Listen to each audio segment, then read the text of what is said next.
मंच पर विराजमान बिहार के राज्यपाल श्रीमान केशरीनाथ जी त्रिपाठी, बिहार राज्य के मुख्यमंत्री श्रीमान नीतीश कुमार जी, केंद्र में मंत्रिपरिषद के मेरे साथी श्रीमान राधा मोहन सिंह जी, डॉक्टर संजीव कुमार बालियान, श्री मोहन भाई कुंडारिया, सचिव श्री, उपस्थित कृषि क्षेत्र के सभी वैज्ञानिक,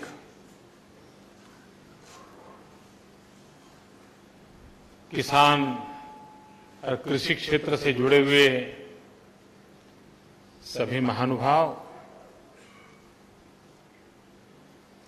आज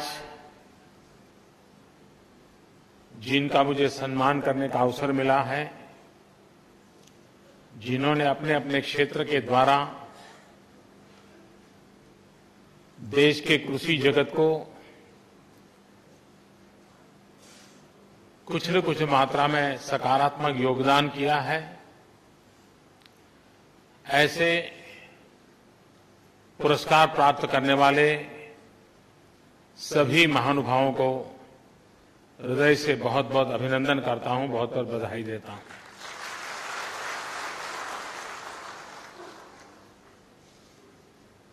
ये समारोह हर वर्ष होता है और बड़े लंबे अरसे से होता है, लेकिन दिल्ली में ही होता है। तो पिछली बार जब मैं गया था पहली बार, तो मैंने कहा था भाई हम जरा दिल्ली से बाहर निकले, और उसका आरंभ आज बिहार में पटना की धरती से हो रहा है। मैं राज्य सरकार का भी आभार व्यक्त करता हूं कि उन्होंने इस समारोह का सफल बनाने में योगदान दिया, और मैं विभाग के मित्रों का भी आभारी हूं कि उन्होंने एक पहल की है, तो उसके कारण उस राज्य के अंदर भी कुछ दिन चर्चा चलती है, अनेक लोगों के सामने नई नई बातें आती हैं। देश भर से जो कृषि वैज्ञानिक यहां आते हैं, उनको भी स्थानीय लोगों से बातचीत करने के कारण अपने विषय में क्या क्या नया चल रहा है उसकी जानकारियां मिलती हैं। तो एक प्रकार से ये अलग अलग स्थान पर जाने से स्वाभाविक रूप से हमें अतिरिक्त लाभ होता है, और उसका प्रारंभ आज यहां से हुआ है। और मुझे ये भी खुशी है कि ये बिहार से प्रारंभ हो रहा है, क्योंकि पूषा का जन्म इसी धरती पर हुआ, और एक विदेशी व्यक्ति ने गुलामी के कालखंड में भारत के कृषि सामर्थ्य को भांपा होगा, उसको अंदाज आया होगा, और फिलिप यूएसए के द्वारा बनी हुई ये कामगिरी पूषा के नाम से प्रचलित हो गई। लेकिन उन्होंने बिहार क्यों चुना होगा? कोई अचानक तो हुआ नहीं होगा।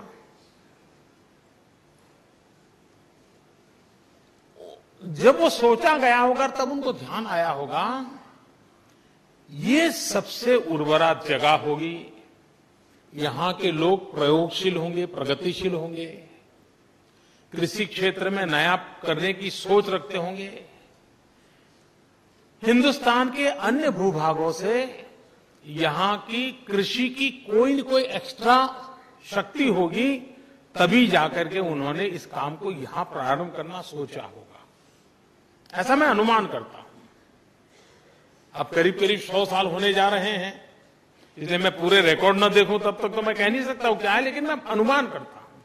इसका मतलब ये हुआ कि ये भूभाग और यहां के नागरिक दोनों में कृषि क्षेत्र में नई सिद्धियां प्राप्त कराने का सामर्थ्य पड़ा हुआ है।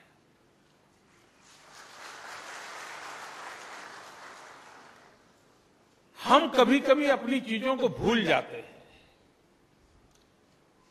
चीजें कोई अचानक शुरू नहीं होती हो, किसी न किसी विशेष कारण से शुरू हुई थी। उसके मूल में अगर जाते हैं तो ध्यान आता है। और मैं राधा मोहन सिंह जी को इस बात के लिए बधाई देता हूं कि आपदाग्रस्त कारणों के साथ कारण पूछा, यहां से दिल्ली चला गया। अब दिल्ली में तो खेती होती नहीं है, लेकिन पूछा वहां है। और जहां खेती होती थी, जो देश का पेट भरता था, वहां से पूछा चला गया। तो हमने वापस लाने की कोशिश की है।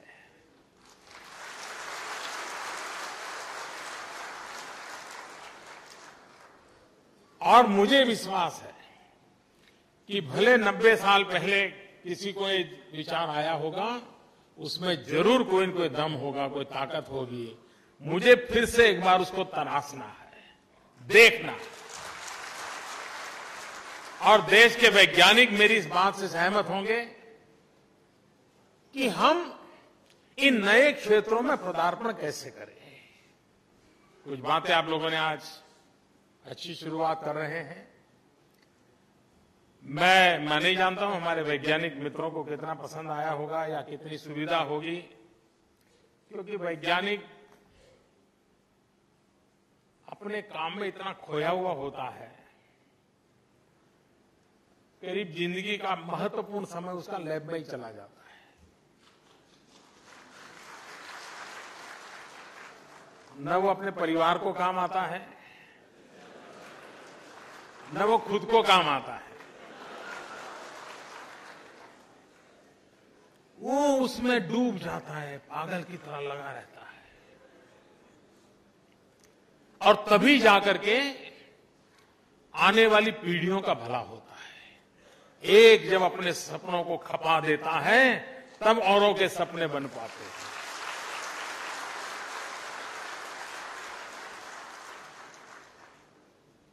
और इसलिए वैज्ञानिकों का जितना मान सम्मान होना चाहिए, वैज्ञानिकों की योगदान की जितनी सराहना होनी चाहिए, उसको जितना बल मिलेगा, उतनी भावी पीढ़ियों का कल्याण होगा। दुर्भाग्य से हमारे देश में हमारी अपनी कठिनाइयां हैं। देश की गरीबी के खिलाफ लड़ाई लड़ना है, और इसलिए इन क्षेत्रों में जितना बजट देना चाहिए उतना दे नहीं पाते हैं। उसके बावजूद भी छोटी छोटी लैब में बैठ करके भी हमारे साइंटिस्ट लगातार काम करते रहते हैं और कोई न कोई नई चीजें देते रहते हैं। लेकिन एक और कदम की ओर जाने का मैंने पिछली बार बात कही थी, आपने उसको योजना के रूप में रखा, land to lab, lab to land. Laboratory में कितना ही यील्ड आए, लेबोरेटरी में चीकू नारियल जैसा बन जाए, लेकिन अगर धरती पर नहीं होता है तो वो काम नहीं आता है।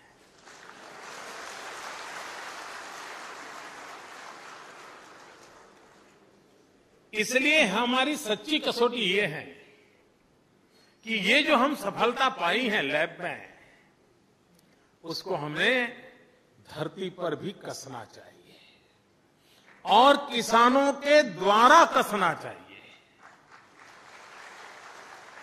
एक प्रकार से एक साइंटिस्ट का फेलो ट्रैवलर हमारा किसान बनना चाहिए। Extension of the mind of the scientist should be a farmer. ये हमें व्यवस्था खड़ी करनी चाहिए। और इसलिए इस योजना के तहत देश के जितने एग्रीकल्चर साइंटिस्ट हैं, उनकी टोली बना करके उनको एक एक ब्लॉक गोद लेने की योजना है। उसकी लैब कहीं पर भी होगी, लेकिन उसको लगेगा भाई मैं जो रिसर्च कर रहा हूं उस इलाके के किसानों में उस प्रकार की रुचि है, तो वो वहां उनके साथ जुड़ेगा, प्रोग्रेसिव फार्मर के साथ जुड़ेगा, किसानों के साथ जुड़ेगा और उसने जो ज्ञान की संपदा है वो जमीन पर किसानों के माध्यम से, क्योंकि जब तक, और किसान का एक स्वभाव है, उसको भाषण काम नहीं आते। वो तो जब तक अपनी आंख से देखता नहीं है तो किसी चीज को मानता नहीं है। और एक बार उसने अपनी आंख से देखा तो वो फिर अपना रिस्क लेने के लिए तैयार हो जाता है, वो संकट उठाने के लिए तैयार हो जाता है। और इसलिए आवश्यकता होती है कि हमने हमारी हर लैब को, हर फार्म को लैब में कैसे कन्वर्ट करना, हर किसान को साइंटिस्ट के रूप में कैसे कन्वर्ट करना। और उस यात्रा को मैं जानता हूं, आप जिस साधना को कर रहे हैं, जिस तपस्या को कर रहे हैं, वहां से बाहर जाना थोड़ा कठिन है, लेकिन जिस दिन आप जाओगे, कोई साइंटिस्ट अच्छे से अच्छी दवाई की खोज करे और परिवार को भी पता नहीं होता है कि इसने क्या काम किया है। उनको लगता है यार रात देर से आते हैं, अब खाना खाएंगे सो जाएंगे। लेकिन जब पता चलता है कि फलाने व्यक्ति जिंदगी से जूझ रहा था और उसकी दवाई काम आ गई, उसकी जिंदगी बच गई, और जब पता चलता है कि इस दवाई से आने वाले दिनों में ऐसे लाखों लोगों की जिंदगी बचने वाली है, तो वो परिवार भी सीना तान करके गया है, हमारे लोगों ने किया है, मेरे पति ने किया है, मेरे भाई ने किया है। कब होता है? जब बाहर कुछ उसका अचीवमेंट दिखता है। आपको भी अपने लैब में किया हुआ संतोष जब तक खेत में नहीं दिखता और किसान के हाथ में नहीं दिखता है, आपको संतोष नहीं हो सकता है। और वो व्यवस्था करने की दिशा में हम काम कर रहे हैं। भारत ने फर्स्ट ग्रीन रिवॉल्यूशन किया, उसका फायदा हमें मिला है। लेकिन अब देश सेकंड ग्रीन रिवॉल्यूशन के लिए ज्यादा इंतजार नहीं कर सकता। हम वैसे भी लेट हो चुके हैं। सेकंड ग्रीन रिवॉल्यूशन के लिए हमें अपने आप को सज्ज करना होगा। किस क्षेत्र में जाना है, कैसे जाना है। फर्स्ट ग्रीन रिवॉल्यूशन की पहली आवश्यकता थी कि देश को अन्न बाहर से लाना ना पड़े, देश का पेट भरे। सेकंड ग्रीन रिवॉल्यूशन का इतना मकसद नहीं हो सकता, उसका मकसद कुछ और भी हो सकता है। क्यों न हमारे देश के एग्रो इकोनॉमिस्ट, हमारे देश के एग्रो टेक्नीशियन, हमारे देश के एग्रो साइंटिस्ट, फूड सिक्योरिटी से जुड़े हुए साइंटिस्ट, ये सब मिलकर के वर्कशॉप करें, हर लेवल पे वर्कशॉप करें और डिजाइन वर्कआउट करें कि हाँ, सेकंड ग्रीन रिवॉल्यूशन का मॉडल क्या है, प्रायोरिटीज क्या हो, हमने किन चीजों के उत्पादन पर जाना चाहिए, उत्पादकता बढ़ानी है तो किस चीजों की बढ़नी चाहिए। सारे ग्लोबल परिवेश में आज विश्व में क्या क्या चीजों की आवश्यकता है, और दुनिया के बहुत देश हैं जिनको आर्थिक रूप से वो कुछ चीजें करना मुश्किल है, तो वो कहते हैं बाहर से ले आओ भाई, यहां नहीं करो। तो ऐसे कितने देश हैं जिनको ढूंढे और हम वहां से भेजेंगे। हमें एक विस्तृत सोच के साथ हमारे सेकंड ग्रीन रिवॉल्यूशन को इस रूप में तैयार करना चाहिए। हमारी आर्किटेक्चर कॉलेज बहुत कुछ पढ़ाती है। बिल्डिंग के लिए तो काफी कुछ होता है, रोड कैसे बने उस पर भी होता है। मैं मानता हूं कभी एग्रो साइंटिस्टों ने, प्रोग्रेसिव फार्मर्स ने, गवर्नमेंट ने आर्किटेक्चर कॉलेज के साथ बैठ करके उनका भी सिलेबस बनाने की आवश्यकता है कि हमारे एग्रीकल्चर इंफ्रास्ट्रक्चर का आर्किटेक्चर क्या हो। हमारी कैनाल बनती हो तो कैसी आधुनिक कैनाल बने, किस मटेरियल से बने। रोड बनाने के लिए तो काफी रिसर्च होते हैं, लेकिन कैनाल बनाने के लिए रिसर्च बहुत कम होते हैं। ये मुझे पूरा पैराडाइम शिफ्ट कर रहा है, एक मूलभूत चीजों में बदलाव लाना है। और इसलिए हमारे जो आर्किटेक्चर कॉलेजेस हैं उनका भी जिम्मा बनता है कि एग्रो रिलेटेड हमारे इंफ्रास्ट्रक्चर कैसे हो। पुराने जमाने में घर में, हमारे गांव के अंदर किसान परिवारों में मिट्टी की बड़ी बड़ी कोठियां तैयार होती थी, और उसमें क्या मटेरियल डालना उसकी बड़ी विशेषता रहती थी। स्पेसिफिक प्रकार का मटेरियल डाल करके वो कोठी बनाई जाती थी, और उस कोठी में अन्न भरा जाता था।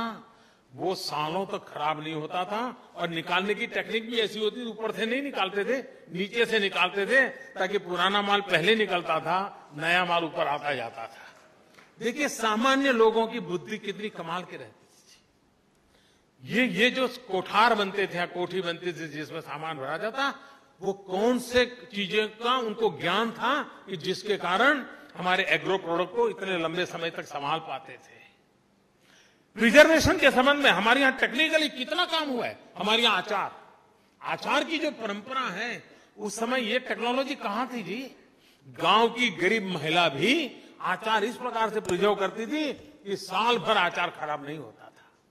मतलब कि विज्ञान उस घर की गली तक पहुंचा हुआ था। हम बदले हुए युग में इन चीजों को और अधिक अच्छे तरीके से कैसे करें, ताकि हमारे एग्रीकल्चर सेक्टर में, क्योंकि आज वेस्टेज ये बहुत बड़ी चिंता का विषय है। वैल्यू एडिशन पर हमें जाना पड़ेगा। किसान इतनी मेहनत करें और उसकी पकाई हुई चीजें अगर बर्बाद होती हैं तो कितना बड़ा नुकसान होता है। मैं एग्री साइंटिस्टों से आग्रह करता हूं कि आप एक काम करके रिसर्च कीजिए और मुझे 6 महीने में एक रिपोर्ट दे सकते हैं क्या। मैं एक दिशा में आगे बढ़ना चाहता हूं। हमारे किसान फल पैदा करते हैं, लेकिन फल की उम्र बहुत कम होती है, बहुत ही कम समय में खराब हो जाते हैं। उसका पैकेजिंग भी बड़ा महंगा होता है, क्योंकि एक एक चीज को संभालना पड़ता है, अगर दब गए तो और खराब हो जाते हैं। वो फल जिसमें से जूस निकलता है, ये जितने एरेटेड वाटर बाजार में बिकते हैं, भांति भांति का टेस्ट होता है। मुझे तो नाम भी पूरे याद नहीं है, लेकिन कई प्रकार की बोतलों में लोग पीते रहते हैं, कोका कोला और फैंटा और क्या क्या नहीं, थम्स अप। और क्या हम नेचुरल फ्रूट उसका 1%, 2%, 5% नेचुरल जूस उसमें मिक्स कर सकते हैं क्या? अगर नेचुरल फ्रूट का जूस उसमें मिक्स होता है इस एरेटेड वाटर में, उसका मार्केट बहुत बड़ा है। मैं विश्वास से कहता हूं, हिंदुस्तान में जो किसान फल पैदा करता है उसको कभी वेस्टेज की नौबत नहीं आएगी।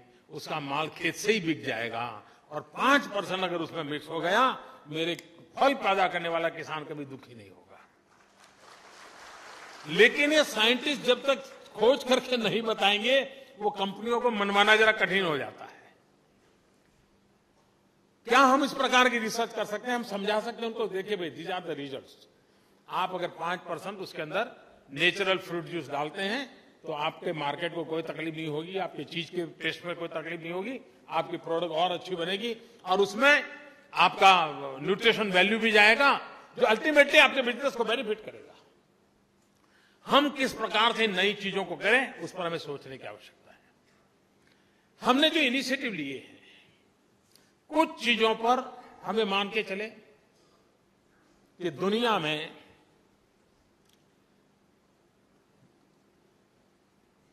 बहुत बड़ी मात्रा में उत्पादकता पर बल दिया जाता है। हमें भी जमीन कम होती जा रही है, परिवार विस्तृत होते जा रहे हैं, एक एक परिवार में जमीन के टुकड़े बढ़ते चले जा रहे हैं। हमें पर एकड़ उत्पादकता कैसे बढ़े, उस पर बल दिए बिना हमारा किसान सुखी नहीं हो सकता है। हमने वो देना पड़ेगा। पिछली बार मैंने मेरी एक मन की बात में कहा था किसानों से कि देश को पल्सेस और ऑयल सीड्स की बड़ी आवश्यकता है, तिलहन और दलहन। देखिए, मैं इस देश के किसानों को जितना नमन करूं उतना कम है। उस बात को उन्होंने माना और इस बार अभी तक जो खबर आई है कि रिकॉर्ड ब्रेक शोइंग दलहन और तिलहन का हमारे किसानों ने किया है। वरना वो क्रॉप चेंज करने को तैयार नहीं था, लेकिन उसने माना कि भाई देश को जरूरत है, चलिए हम बाकी छोड़ देते हैं, इस बार दलहन और तिलहन में चले जाते हैं। और बहुत बड़ी मात्रा में, शायद मुझे लगता है 1.5 गुना हो जाएगा, 2 गुना। अब ये मैं समझता हूं कि अपने आप में और भारत को इंपोर्ट करना पड़ता है। हमारे एग्रीकल्चर साइंटिस्टों ने और प्रोग्रेसिव फार्मर्स ने और गवर्नमेंट एक बैठ करके तय करना चाहिए। भारत जगह कृषि प्रधान देश है, हम तय करें कि एग्रीकल्चर सेक्टर की कितनी चीजें अभी भी हम इंपोर्ट करते हैं, और हम तय करें कि फलाने फलाने वर्ष के बाद हमें एग्रीकल्चर सेक्टर में कम से कम कुछ भी इंपोर्ट नहीं करना पड़ेगा, हम स्वयं आत्मनिर्भर बनेंगे। हमारे किसान को ये काम के लिए हम टारगेटेड काम करना पड़ेगा जी, तब जाकर के हमारे किसान को आर्थिक रूप से लाभ होगा। अगर वो नहीं करेंगे तो लाभ नहीं होगा। आज भी अगर कृषि प्रधान देश को 5 स्टार होटलों में कुछ सब्जियां विदेश से मंगवानी पड़ती है, हमारा किसान भी तो तैयार कर सकता है, उसको जरा ज्ञान मिल जाए, पद्धति मिल जाए, वो कर सकता है। देश की आवश्यकताओं की पूर्ति करने की क्षमता किसान में है। आवश्यकता है कि ज्ञान का भंडार और किसान का सामर्थ्य, इसको जोड़ना, और उसको जोड़ने की दिशा में हमने प्रयास करना है। कुछ चीजें बड़ी सरल हैं जिसको हम कर सकते हैं और करना चाहिए। कभी कभार हमारे किसान को जीवन में, ज्यादातर हमारे यहाँ कोई उतना इरिगेशन नेटवर्क तो है नहीं, ज्यादातर हमारा किसान परमात्मा पर की कृपा पर निर्भर है। बारिश हुई तो अच्छी बात है, नहीं हुई तो मुसीबत है। उसकी एक्स्ट्रा इनकम के जो रास्ते हैं, उसमें पशुपालन हो, पोल्ट्री फार्म हो, मत्स्य उद्योग हो, ये थोड़ा बहुत प्रचलित है। लेकिन हमारा एक बात पर ध्यान नहीं गया है, और वो है शहद पर, हनी बी। ग्लोबली बहुत बड़ा मार्केट है और कम से कम मेहनत वाला काम है, और उसमें बिगड़ने का कोई चांस कम है, और उत्पादन भी बिगड़ने का। अगर एक बार शहद बोतल में भर दिया तो 2, 5, 10 साल तक उसको कुछ नहीं होता है। आज देश में मुझे बताया गया शायद 5 लाख किसान शहद की एक्टिविटी से जुड़े हैं। ये हम टारगेट करके 5 करोड़ पर पहुंचा सकते हैं 1 साल, 2 साल, 3 साल में। उसकी इनकम कितनी बढ़ेगी आप कल्पना। और दुनिया में मार्केट है, ऐसा नहीं कि मार्केट नहीं है। हमारे किसान को हम इस प्रकार से नई नई चीजों के साथ कैसे, और उसके खेत में वैसे ही होने वाला है। और कभी कभार, मैं नहीं जानता हूं हमारे साइंटिस्ट मित्र मेरी इन बातों को स्वीकार करेंगे कि नहीं करेंगे, क्योंकि मेरा तो ऐसे ही किसानों के साथ बैठते उठते सुनी हुई बातें, मैं जो भी ज्ञान अर्जित किया उसी की बात कर रहा हूं। हमारे जिस इलाके में एलिफेंट्स, हाथियों के कारण खेती को बड़ा नुकसान होता है, जिन जिन इलाकों में हाथी है, मैंने सुना भी है, पढ़ा भी है, और मेरा मानना है कि उसमें सच्चाई भी है। ऐसे खेतों में अगर हनी बी हो तो हनी बी की आवाज से हाथी भाग जाता है, वो आता नहीं है। अब मुझे बताइए फार्मर का प्रोटेक्शन होगा कि नहीं होगा? अब ये इसको कौन समझाएगा, उसे बात कौन करेगा? और कम से कम इन्वेस्टमेंट से इतनी बड़ी चीज को बचाता। और इंटरनेशनल साइंस मैगजीन इस बात को स्वीकार कर चुके हैं, हाथी उस आवाज को सहन नहीं कर सकता है, तो वहीं से आते ही चला जाता है पीछे। हमारे कई इलाके ऐसे हैं जहां हाथियों के कारण किसानों को परेशानी हो रही है। हम ऐसे व्यवहारू चीजें, और उसके बाद साथ उसको शहद का व्यापार भी मिल जाएगा, उसकी आर्थिक संपदा को भी फायदा होगा। दूसरा काम है जो मेरे स्वच्छ भारत मिशन से भी जुड़ा हुआ है और ऑर्गेनिक फार्मिंग से भी जुड़ा हुआ है। हमें मान के चलिए कि दुनिया में ऑर्गेनिक चीजों का एक बहुत बड़ा बाजार खुल गया है। होलिस्टिक हेल्थ केयर ये बाय एंड लार्ज समाज का स्वभाव बना है। अभी हमने देखा योगा दिवस पर दुनिया ने क्या इसको महत्व दिया है। उसी बात का परिचय है कि होलिस्टिक हेल्थ केयर की तरफ पूरी दुनिया जागरूक हुई, इसमें युवा पीढ़ी ज्यादा जागरूक है। कुछ लोग तो यहां तक एक्सट्रीम जा रहे हैं कि वो केमिकल से कलर किए हुए कपड़े पहनने के बजाय कलर्ड कॉटन से बना हुआ ही कपड़ा पसंद करते हैं। और अब तो कॉटन भी कई कलरों में आना शुरू हुआ है, नेचुरल ग्रो हो रहा है जेनेटिक इंजीनियरिंग के कारण। लेकिन ऑर्गेनिक रिक्वायरमेंट दुनिया में बहुत बढ़ रही है। हमारा किसान जिस पैदावार से 1 रुपया कमाता है, अगर वो ऑर्गेनिक है तो उसका $1 मिल जाता है उसको। इकोनॉमिकली बहुत वायबल हो रहा है। लेकिन उसके कुछ नियम है, कुछ आवश्यकताएं हैं। लेकिन एक काम हम कर सकते हैं क्या? आज मान लीजिए देश में वर्मी कंपोज मान लीजिए आज 50 मिलियन टन होता है, मैं अनुमान कहता हूं। क्या वर्मी कंपोज हम 500 मिलियन टन कर सकते हैं क्या? अगर केचुए, अर्थवर्म्स, ये मान लीजिए देश में 10 मिलियन टन है, ये 100 मिलियन टन हो सकते हैं क्या? आपको कुछ नहीं करना है, सिर्फ लोगों को ज्ञान देना है, बाकी काम तो वो केचुए खुद कर लेंगे।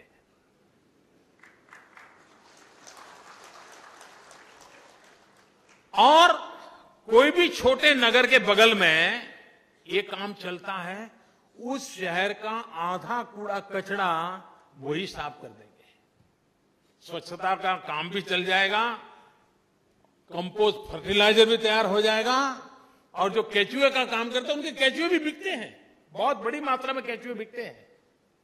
एक ऐसा क्षेत्र है कि जो ऑर्गेनिक फार्मिंग को बढ़ावा दे सकता है, हमारा कूड़ा कचरा साफ हो सकता है, हमारा केमिकल फर्टिलाइजर की वपराश रिक्वायरमेंट कम होती है, किसान की खेती सस्ती हो सकती है। इन चीजों को साथ लेकर के हम सब वैज्ञानिक जगत के लोग, क्योंकि ये बात आपके लेवल पे आएगी तो गले उतरेगी और उसको स्वीकार करेगा। आप प्रयोग करके कहीं लगाओगे, वो करे। कुछ लोग कर रहे हैं।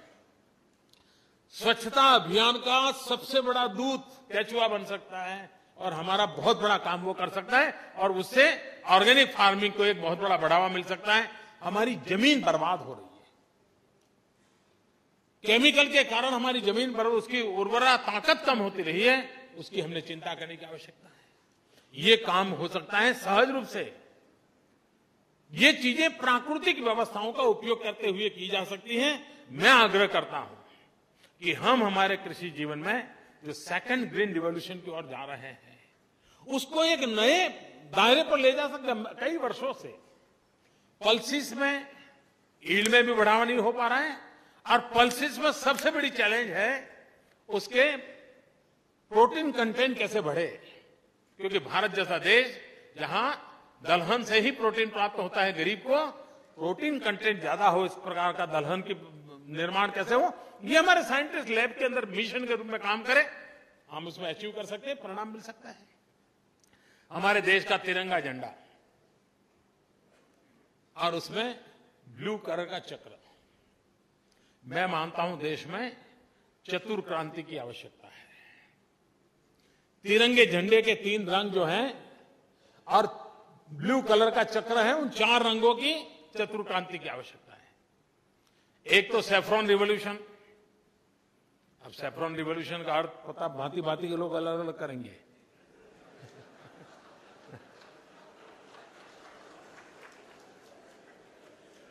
ऊर्जा का रंग है सैफ्रॉन, और कहने का मेरा तात्पर्य है ऊर्जा क्रांति। ऊर्जा क्रांति बहुत आवश्यक है। अब आप देखिए, बिहार इतना बड़ा प्रदेश, सिर्फ 250-300 मेगावाट बिजली का उत्पादन का होता है। अभी मैं भूटान गया, भूटान के अंदर हाइड्रो पावर प्रोजेक्ट का मैंने काम शुरू किया है, उसका मैक्सिमम बिजली बिहार को मिलने वाली है। मैक्सिमम बिजली बिहार को आगे ले जाने के लिए आज मैंने अभी एक पंडित दीनदयाल उपाध्याय ग्राम ज्योति योजना का आरंभ किया। गांव में 24 घंटे बिजली। हमारे किसानों को भी अगर वैल्यू एडिशन के लिए जाना है तो उसको इस प्रकार की बिजली की सुविधा सबसे पहले चाहिए, तब जाकर के वो टेक्नोलॉजी इंट्रोड्यूस करेगा। और इसलिए हम भूटान से, नेपाल से ऊर्जा के द्वारा कैसे बिजली बिहार को पहुंचे, बहुत बड़ी मात्रा में बिजली कैसे मिले, उस दिशा में काम में लगे हैं। आज बिहार की अपनी बिजली है, उसे 3 गुना का काम मैंने भूटान में जाके कर दिया है, और लेकिन उससे काम होने वाला नहीं, उसको और जरूरत है। दूसरा है ग्रीन रिवॉल्यूशन, जिसकी मैंने चर्चा की, हरा रंग है। तीसरा है व्हाइट कलर, व्हाइट रिवॉल्यूशन, और व्हाइट रिवॉल्यूशन में हम जानते हैं हमारा दूध उत्पादन हमारे पशुओं की तुलना में दूध की क्वांटिटी बहुत कम है। ये हमारी क्वांटिटी कैसे बढ़े? पशु की संख्या बढ़ने से काम होना नहीं है, पशु के द्वारा ज्यादा दूध उत्पादन करना, और हमारे पशुपालन को भी आधुनिक बनाना पड़ेगा। हमारे यहाँ जो शीप है, भेड़िए, मैंने एक छोटा प्रयोग किया था जब गुजरात में था। हमारा जो भेड़िए पालक वाला होता है, वो जब उसका ऊन निकालता है, उसके बाल निकालता है, तो उसके बाद कैंची होती है, ऐसे ऐसे ऐसे करके निकालता है। उसके कारण टुकड़े हो जाते हैं। टुकड़े होने के कारण उसको जो इनकम होती है, उनकी उतनी इनकम होती नहीं है, दाम कम हो जाता है। मैंने क्या किया, ऐसे जितने भेड़िए वाले थे उनको जो 5 स्टार होटल में मैं और नीतीश कुमार जिस मशीन का उपयोग करते हैं ट्रिमिंग का,